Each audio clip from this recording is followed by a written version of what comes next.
Là, ça va bientôt faire 2 ans que je travaille sur l'exploitation. J'ai commencé à faire des haricots verts bio qui sont ramassés à la main. Donc c'est une petite parcelle de 1 hectare. Donc on est une petite équipe de saisonniers, donc c'est sur 3 mois. Et on vend en fait nos haricots verts sur les marchés locaux, sur la côte vers l'océan, Biscarrosse, etc. Actuellement, je fais que des haricots verts bio et je vais développer un peu plus mes cultures et on va essayer de faire l'année prochaine des pommes de terre et aussi peut-être des poireaux. On va voir un petit peu ce qu'on va faire, mais toujours les haricots verts bio, toujours. Voilà, nous on s'est intéressés au bio et on a des nouveaux projets sur le bio et avec mon père, et donc le fait que moi j'arrive sur l'exploitation, on va essayer de développer ça vraiment, le bio, le local. Je travaille quand même beaucoup avec mon père, j'aide toujours sur les grandes cultures. J'apprends vraiment à me former au métier avec mon père.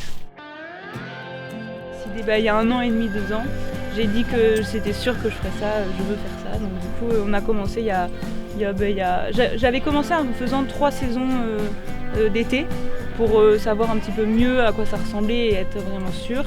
Et en fait, en faisant ça, j'aimais que ça. Quand je faisais autre chose, ça me plaisait pas autant. Et je me suis dit, pourquoi pas me lancer dans cette expérience. Alors donc, au début, j'ai d'abord fait un BTS commerce vin et spiritueux, donc qui dépend du ministère de l'Agriculture, donc ça reste quand même un peu dans le milieu. Après, je suis partie voyager. J'étais en Afrique du Sud pour faire des vinifications.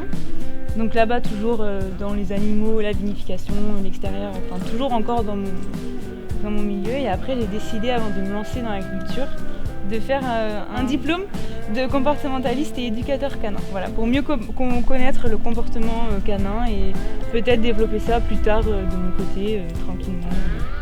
Voilà, ça m'intéressait beaucoup. Donc, du coup, Uma a 2 ans, donc c'est un chien de chasse, un chien courant, donc un anglo-français. Et elle vient pas encore avec moi tous les jours, elle vient seulement l'été pendant 2 mois, 2-3 mois, en liberté sur l'exploitation. Elle nous suit ou pas, elle chasse beaucoup. Mais du coup, voilà, c'est notre petit chien de compagnie sur l'exploitation.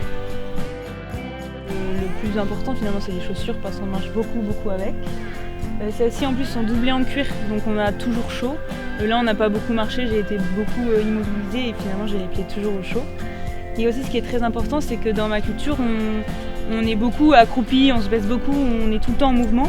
Et en fait, c'est un caoutchouc qui est particulièrement souple, donc c'est très confortable et on est particulièrement bien à l'intérieur.